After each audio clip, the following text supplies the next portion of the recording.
Oke, ini pork, jangan dimakan. Jadi Oh. secara nggak langsung mereka itu memahami bahwa kita ini berbeda dengan kebudayaan mereka.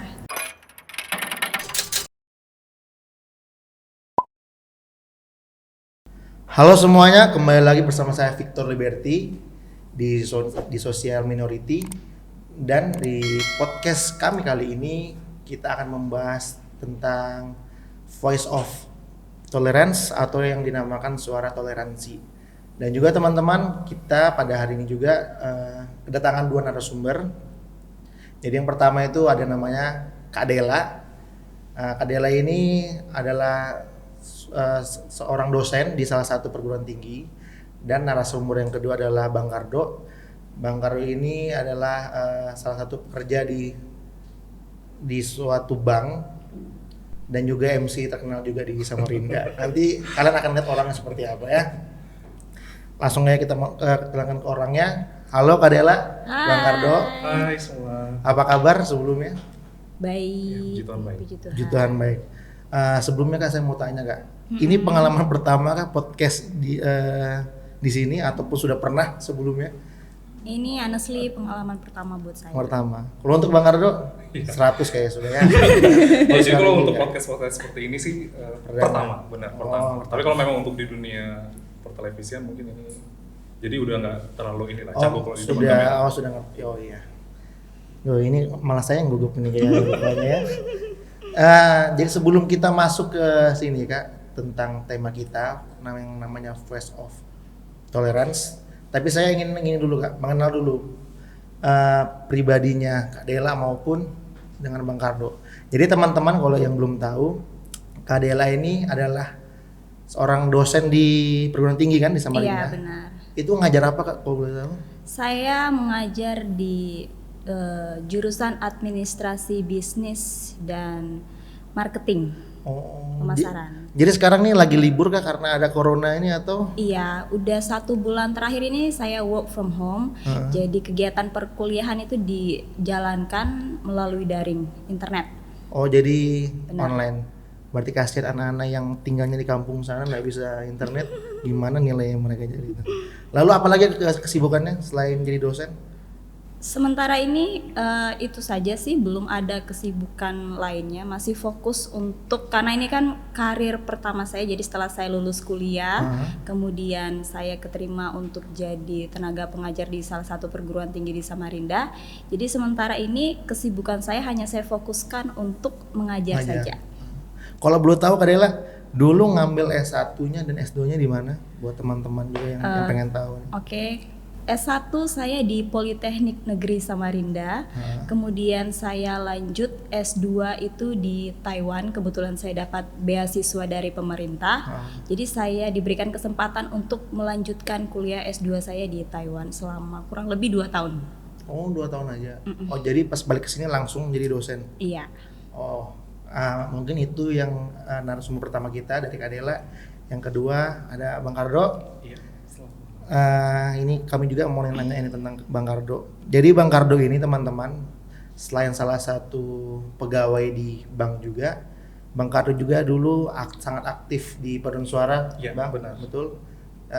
Paduan Suara yang memang namanya kalau dibilang nomor 1 lah di Kaltim lah. Apakah sampai sekarang masih aktif Bang atau gimana? Ya, mungkin untuk saat ini mungkin karena kesibukan juga dalam dunia pekerjaan, jadi kapasitas untuk aktif di Paduan Suara mungkin agak lebih sedikit berkurang seperti itu. Jadi memang memfokuskan saat ini ke dunia kerja terlebih dahulu. Kalau boleh tahu dulu Bang Kardo aktif di dunia Paduan Suara ini berapa tahun? Atau dari kelas berapa atau umur berapa dulu? Paduan Suara dari kecil sebenarnya sih ya. Tapi kalau memang yang benar-benar aktif banget itu dari mulai SMA sampai dengan pertengahan masuk kerja, nah itu sudah masih aktif. Sudah serius kerja sampai dengan saat ini, nah sudah mulai fokus banget nih. Nah untuk teman-teman juga yang belum tahu, Kak Kardo ini adalah dulu sempat jadi ketua dulu kayak ketua di Paduan Suara tersebut ya.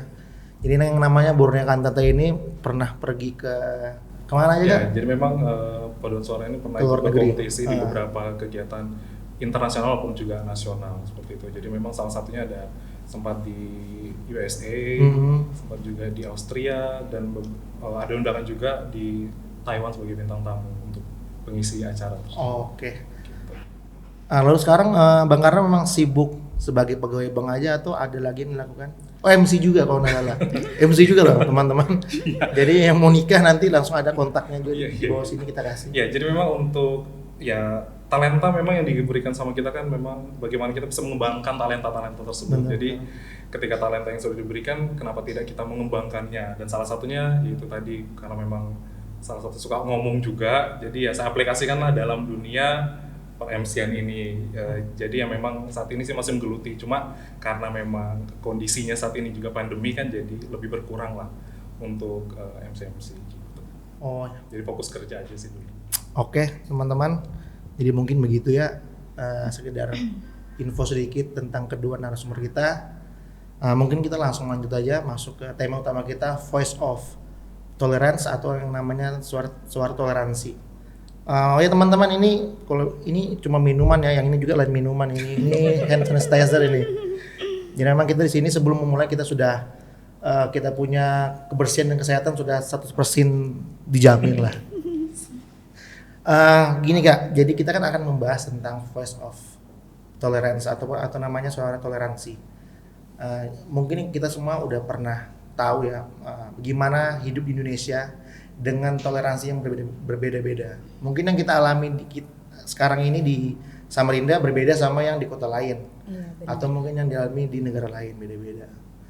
Mungkin juga nanti saya bisa bertanya tentang pengalaman apa yang Kak Dela maupun Bang Kardo alami dengan yang namanya toleransi di Samarinda atau maupun di tempat lain. Jadi mungkin itu sih. Jadi yang pertama yang ingin saya tanyakan untuk Kak Dela dulu nih. Oke. Yang Kak Dela tahu apa sih itu yang namanya toleransi itu? Oke, pemahaman saya ketika ditanyakan mengenai apa sih sebenarnya toleransi itu, yang ada di pemikiran saya bahwa toleransi itu merupakan suatu sikap menghargai ataupun menghormati perbedaan yang ada di sekeliling kita. Apa saja yang menjadi perbedaan itu, bisa saja kita berbicara tentang culture, kemudian agama, kemudian bagaimana sudut pandang satu orang terhadap orang yang lainnya. Jadi toleransi itu kita mampu menghargai ataupun kita mampu memahami perbedaan yang ada di setiap individu. Karena pada dasarnya kita manusia memiliki sudut pandangnya masing-masing dan latar belakang yang seperti saya sebutkan tadi dari agama, seni, kebudayaan dan lain-lain. Seperti itu sih kalau menurut pendapat saya tentang toleransi. Oke, kalau untuk Bang Kardo sendiri apa sih itu yang namanya toleransi itu? Iya, mudahnya gini sih. Toleransi sudah kita pahami dari kita kecil, dari kita sekolah dasar mungkin ya. Mungkin dikenal dengan pelajaran PPKN, PPKN ya, benar. PPKN ya? benar. Jadi mengajarkan kita bagaimana kita mampu untuk bersosialisasi di tengah perbedaan, baik itu perbedaan dari suku, agama, warna kulit, ras dan lain sebagainya. Bagaimana kita bisa memadukan berbeda-beda namun tetap satu jua, Bhinneka Tunggal Ika. Dan itu pula yang menjadi dasar kita untuk dapat bermasyarakat, untuk dapat menjalankan kehidupan lebih baik. Bagaimana kita bisa dapat memahami, mengerti akan satu orang dengan yang lainnya, seperti itu. Jadi menghargai juga bagaimana kita bisa memahami orang lain, bagaimana kita bisa mengetahui karakter orang lain. Jadi luas sih sebenarnya memang untuk arti kata dari toleransi itu sendiri. Jadi tidak hanya dari sudut pandang agama saja, tapi juga beberapa sudut pandang lainnya. Iya, benar banget. Dan juga mungkin kalau dari saya juga apa itu toleransi, kalau saya sih tahunya cuma pendeknya sih. Jadi toleransi itu menurut saya adalah sifat atau sikap kita untuk menerima pendapat orang lain. Benar. Jadi mungkin itu sih menurut saya. Dan juga mungkin yang saya ingin tanyakan di sini, gimana sih Kak cara kita menempatkan toleransi itu di kehidupan kita, maupun di kehidupan pekerjaan mungkin untuk Adela ataupun Bang Kardo, ataupun di kehidupan di rumah, atau di ya pokoknya lingkungan, di tempat teman-teman begitu, kira-kira gimana Kak Adela? Kalau menurut pendapat saya, yang pertama yang harus kita lakukan itu kita harus menyadari bahwa kita setiap individu memiliki latar belakang dan perspektif yang berbeda-beda. Benar-benar. Jadi ketika kita sudah menyadari hal tersebut, ketika kita menemukan seseorang atau pihak yang memiliki pandangan atau kepercayaan yang menurut mereka adalah baik itu benar atau salah, ya kita hargai karena ya seperti itulah orang tersebut dengan latar belakang yang mempengaruhi kemudian karakteristiknya. Kita harus secara dewasa menghadapi atau mampu menghormati apa yang menjadi kepercayaan atau apa yang menjadi keyakinan pemahaman dari orang-orang tersebut. Kalau untuk Bang Karno, kira-kira gimana cara kita menempatkan yaitu toleransi ini di kehidupan kita seperti apa? Ya, kalau berbicara dengan toleransi seperti yang disampaikan di awal tadi, cakupannya sangat luas. Kita adalah makhluk sosial, manusia adalah makhluk sosial lebih tepatnya. Dewasanya kita, bagaimana kita bisa bersikap, bagaimana kita bisa memanusiakan manusia, dalam artian bahwa kita sebagai umat manusia, kita harus sadar bahwa kita di dunia ini tidak sendiri. Jadi memiliki masing-masing kepala, masing-masing pemikiran, akal dan lain sebagainya, dan pasti juga memiliki karakteristik yang berbeda. Bagaimana kita bisa memahami, saya dengan Della mungkin, saya dengan Victor dan teman-teman yang lain, baik itu dalam suatu komunitas bertetangga atau dalam lingkungan tertentu, juga bagaimana kita bisa menyikapi itu, bagaimana kita bisa menerapkan arti toleransi itu terhadap sesama kita. Jadi kita memang harus memahami terlebih dahulu, dasar itulah yang harus kita pahami. Jadi itu yang menjadi acuan kita, bagaimana kita dapat bersikap terhadap orang lain. Tentunya sikap ini adalah masih dalam lingkup yang positif ya. Iya. Seperti itu. Nah, begini juga Bang, ataupun Kak Karno. Yeah. Jadi terus kira-kira bagaimana cara kita menciptakan toleransi itu sendiri, apalagi di tengah-tengah pandemi ini orang-orang mungkin semuanya jadi bingung segala macam, apalagi di tengah bulan puasa lagi kan, mungkin ini maksudnya banyak bisa menjadi masalah mungkin bagi orang-orang luar sana yang awalnya mungkin bisa kita puasa di hari biasa mungkin enak-enak aja, karena lagi pandemi ini mungkin lebih gampangnya orang-orang jadi gampang tersinggung gitu kalau di tengah-tengah pandemi ini. Kan banyak contoh nih, apalagi yang sekarang lagi rame-rame di media sosial itu. Ada yang ngeprank sumbangan lah, ada yang ngeprank dia makan di tengah jalan segala macam. Mungkin juga maksudnya hal-hal yang dapat memicu orang gitu. Mungkin awal ini orangnya sangat toleransi sebelumnya, cuma karena dia ngeliat ini postingan di Facebook, tiba-tiba saya pengen marah ini rasanya. Yang mungkin memang sebelumnya dia orangnya baik-baik aja. Jadi mungkin gimana sih Kak Della ataupun Bang Karno cara kita menanggapi hal tersebut? Menurut pendapat saya, kita harus berkaitan dengan yang sedang ramai saat ini berbicara tentang teknologi, sosial media dan lain-lain. Pertama yang ingin saya tekankan di sini adalah kita harus memahami bahwa apa yang ada kita lihat di dalam situs-situs internet itu tidak semuanya benar. Benar sekali. Jadi kita juga harus memposisikan diri kita tidak sebagai orang yang selalu menjudge bahwa ini tidak baik, itu tidak baik, ini baik dan ini belum tentu baik dilakukan. Tapi kita harus memposisikan diri kita bahwa kita nggak tahu apa sih sebenarnya yang terjadi di lapangan. Ini yang ada di dalam sosial media itu merupakan satu bagian kecil yang di-input di dalam keadaan nyata. Jadi kita tidak mengetahui apa sebenarnya yang ada di jalan. Jadi kita harus memposisikan diri kita lihat dulu apa sih sebenarnya yang terjadi. Kemudian kita juga harus bijak di dalam menggunakan media sosial karena saat ini sudah sering saya dengar bahwa ternyata istilah mulutmu itu adalah harimaumu itu tidak berlaku lagi. Sekarang yang berlaku adalah jari-jari kita itu adalah yang akan kemudian memberikan dampak yang tidak baik untuk diri kita sendiri. Jadi yang ingin saya sampaikan adalah untuk kaitannya dengan sosial media yang saat ini, kita juga tidak hanya langsung tiba-tiba menjudge, tapi kita harus memikirkan secara baik apa sih sebenarnya yang terjadi saat itu. Kalau untuk Bang Karno kira-kira gimana? Karena memang kan lagi ramai banget ini ya banyak prank atau segala macam yang membuat orang tuh menjadi amarah. Maksudnya yang jadi marah nggak jelas lah. Padahal mungkin orangnya lagi di Jawa sana, cuma kita di sini ikut Iya, geram juga mungkin kan. Menurut Bung Karno gimana? Ya, kalau terkait dengan berita yang viral saat ini ya, keterkaitan yang viral itu, kita ambil sisi positif yang bisa kita tarik di dalamnya adalah bagaimana kita bisa mengambil sisi positif, yaitu kita harus melakukan hal yang baik dari yang mereka lakukan. Mungkin sebagian kita hanya melihat secara visual. Iya. Kita melihat hanya secara visual. Mungkin kalau di pikiran kita mengatakan itu bahwa yang mereka lakukan itu tidak baik. Bagaimana kita justru menyaring atau memfilter itu menjadi suatu yang positif. Berarti kita tidak melakukan hal-hal seperti itu. Itu yang menjadi dasar kita.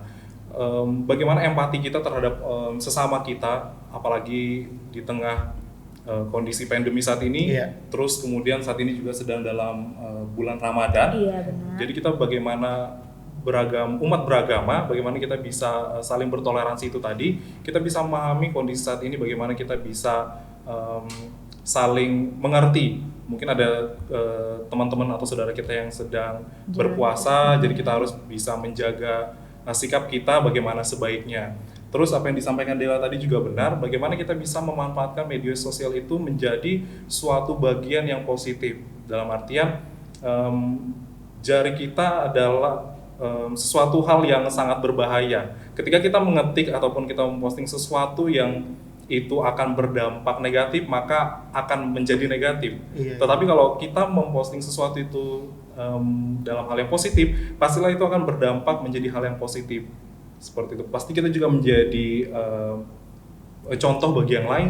Kita juga akan pasti dilihat orang lain, bagaimana sikap kita, bagaimana dasar-dasar yang kita lakukan itu menjadi cerminan kita. Seperti itu yang menjadi bagaimana masyarakat melihat kita sendiri secara pribadi. Seperti itu. Oke. Dan juga ya menurut saya malah di tengah pandemi corona ini, malah orang-orang tuh mungkin yang tadinya mungkin biasa-biasa aja, karena sekarang ada penyakit, banyak orang kesusahan, banyak orang yang sangat harus dibantu. Saya melihat memang di beberapa tempat malah orang-orang tuh jadi sangat toleransi sekali. Benar. Maksudnya yang awalnya tidak pernah ikut ngantar sumbangan, dia jadi kepikiran jadi untuk peduli gitu. Jadi sangat peduli, maupun itu di sekolah, di kantor atau dimanapun, dia maksudnya sangat memikirkan orang-orang di sekitarnya. Menurut saya sih begitu. Ya, jadi saya rasa juga dengan adanya pandemi COVID ini tidak hanya menimbulkan dampak yang negatif, tetapi ada dampak-dampak positif yang kemudian timbul di dalamnya. Tidak usah jauh-jauh, dari keluarga kita saja yang dulunya mungkin jarang beribadah bersama-sama di rumah, sekarang itu menjadi suatu kewajiban. Iya. Karena adanya COVID ini. Ya betul sekali. Ya mungkin menjadi menjadi dasar positif bagi kita semua seperti itu. Ternyata di tengah pandemi ini pun ada satu hal yang bisa menyatukan kita, salah satunya itu beribadah bersama keluarga. Ya mungkin biasanya sendiri-sendiri, ternyata kita dipersatukan dalam ibadah yang sakral di dalam satu rumah kita masing-masing, seperti itu. Kemudian rasa empati kita juga terhadap sesama itu semakin semakin bertambah gitu loh. Kalau dulunya kita cuek dengan orang-orang di sekitar kita, sekarang kita lihat kita yang work from home, Bang Kardo. Work from home. Iya, sudah diterapkan juga. Benar. Kita kan saat ini kan sedang sibuk kerja di rumah, tapi pendapatan pasti dapat. Apa kabarnya dengan orang-orang yang diputus hubungan kerjanya, yang di PHK? Mereka mau dapat mau hidup dari mana? Maksud saya seperti itu. Jadi dengan adanya pandemi COVID-19 ini, orang-orang itu rasa empatinya tuh semakin meningkat gitu loh, maksud saya.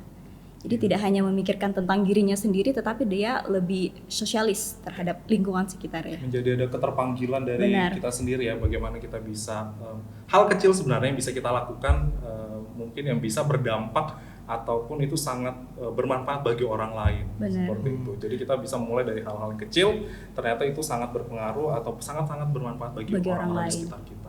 Iya, memang benar banget juga, karena mungkin karena banyaknya orang yang membantu orang yang sangat membutuhkan beras ataupun uang ataupun apapun. Jadi menurut saya memang sangat dampaknya sangat besar sih. Soalnya misalnya kalau di tengah pandemi seperti ini, orang-orang nggak berempati dengan orang lain, mungkin kejahatan malah makin tambah meningkat Iya. segala macam ya. Maksudnya Benar. sangat membantu lah. Ya, jadi terima kasih untuk teman-teman yang sudah berbuat banyak di luar sana, yang sudah membantu teman-teman kita yang lain, dan juga untuk tenaga medis juga yang Iya, luar benar, biasa tidak lupa. kerjanya. Gitu. Maksudnya mungkin Garda terdepan, ah, luar biasa. mungkin kita lihat cuma di medsos kan kayak paling apa sih kerjanya. Tapi karena memang saya juga punya teman yang kerja di rumah sakit, jadi memang diceritakan memang kerjanya 3 kali lipat lebih berat sih daripada yang sebelumnya. Kerja ekstra ya. Iya. Dan juga Kak Dela ataupun Bang Kardo, saya juga pengen tanya nih, pernah nggak Kak Dela dan Bang Kardo ini mengalami sikap intoleransi sendiri di kehidupannya? Sikap intoleransi. Maksudnya dari orang lain ataupun Oke. yang pernah dilakukan juga dulu segala macam. Seperti itu sih. Kalau saya, puji Tuhan, di lingkungan saya sekitar, saya tidak pernah menerima tindakan intoleransi dari orang-orang di lingkungan saya. Puji Tuhan. Kemudian kalau berbicara toleransi, saya punya pengalaman sedikit.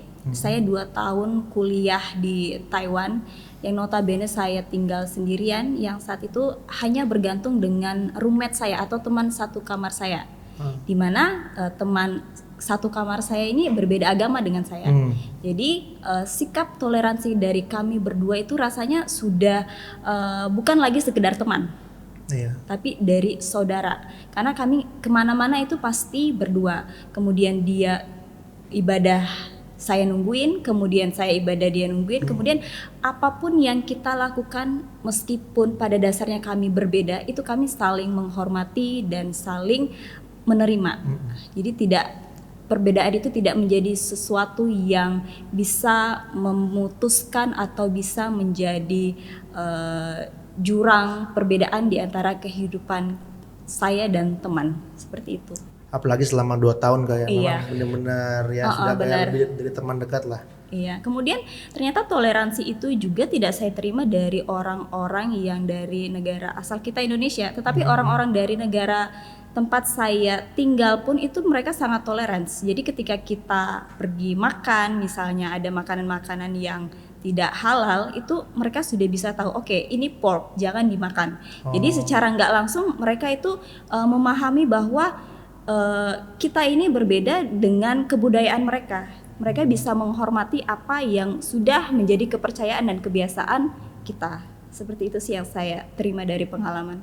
Ya menarik banget ya teman-temannya, karena juga ya mungkin kita nggak ngalamin itu karena ini posisinya ada di luar negeri. Iya. Apalagi di situ yang nggak ada keluarga, Nggak ada siapa-siapa teman pun ini baru kenal yang tadi kan. Iya.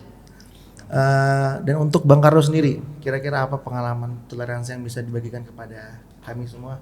Ya, berbicara terkait dengan pengalaman, memang saya cukup aktif di beberapa kegiatan ataupun tergabung di dalam organisasi yang mana itu mewajibkan saya untuk berangkat atau karantina lah bahasanya seperti itu. Ada beberapa kegiatan yang seperti itu. Yang di situ juga menggabungkan kita dari beberapa provinsi. Yang notabene otomatis kita di dalam satu kamar, yang pasti kita ada beberapa orang itu dijadikan dalam satu kamar untuk karantina. Di situ sudah kita mulai belajar bagaimana kita bisa mengenal dan memahami karakter orang lain. Itu keterkaitannya pasti dengan agama, keterkaitan dengan suku juga, dan kebiasaan orang tersebut. Nah, mulai dari situ bagaimana kita menjadi belajar, bagaimana kita menjadi memahami, kita harus mengerti akan orang lain.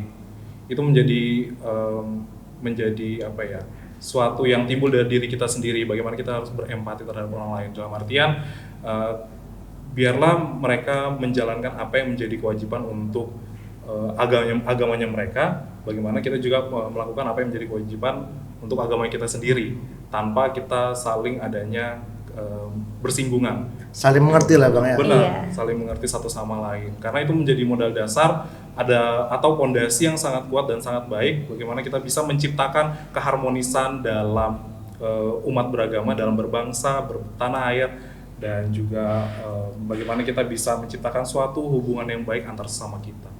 Gitu. Mungkin Bang Kardo bisa cerita yang itu tadi pengalaman apa tadi itu? Maksudnya pengalaman saya kayak pernah tahu sih Bang Kardo ini pernah salah satu wakil dari Kalimantan Timur yang nyanyi di Istana Negara ya. Iya, puji Tuhan sempat dipercayakan tahun 2013. 2013 dipercayakan untuk bergabung dalam Gita Bahana Nusantara, bergabung bersama 33 provinsi perwakilan lainnya. Kemudian kita dikarantina untuk mempersembahkan di acara Hari Kemerdekaan 17 Agustus di Jakarta. Seperti itu. Jadi memang kan di situ kita digabungkan dengan berbagai karakter orang tadi yang seperti dari berbagai macam provinsi itu. Benar, berbagai provinsi, berbagai karakter itu tadi, agama dan lain sebagainya. Jadi kita bagaimana kita bisa membaur dengan yang lain, bagaimana kita membuat diri kita tidak ada perbedaan. Tapi kita memang tetap satu Indonesia seperti itu. Jadi ya itulah sikap kita yang harus kita lakukan. Aduh, teman-teman, kayaknya saya juga pengen ikut juga tuh bergabung ke Jakarta nanti. Dan juga ini Kak Adela, Bang Ardo, saya juga mau menanyakan, terus kira-kira gimana ya caranya kita memberi pesan maupun contoh untuk generasi ke depan, maksudnya untuk adik-adik kita, karena memang maksudnya di saat ini kita sudah bertoleransi dengan baik. Cuma gimana caranya biar di adik-adik kita ataupun generasi ke depan ini tetap mempertahankan itulah. Karena memang menurut saya toleransi ini kalau tidak dilakukan bisa membuat masyarakat menjadi kacau. Iya, benar. Seperti itu. Jadi kalau dari Kariela gimana kira-kira? Kalau menurut pendapat saya, contoh yang paling baik itu adalah dari diri kita sendiri. Kita harus memulai dengan diri kita, bahwa kita memahami toleransi itu wajib kita lakukan antar umat atau antar masyarakat Indonesia, karena kita sudah pahami seperti yang dikatakan Bang Kardo, sejak kecil kita sudah diajarkan bagaimana kita bisa menghargai orang lain. Dan saya rasa itu kita dapatkan di pelajaran dari SD ya Kak ya. Benar. Dan saat ini di perguruan tinggi yang saya bekerja, mata kuliah kewarganegaraan waktu saya kuliah itu saya masih dapat. Mengapa? Karena itu dianggap penting supaya kita bisa saling memahami bagaimana kita mewujudkan rasa cinta terhadap tanah air. Dari sikap salah satunya adalah toleransi terhadap lingkungan di sekitar kita.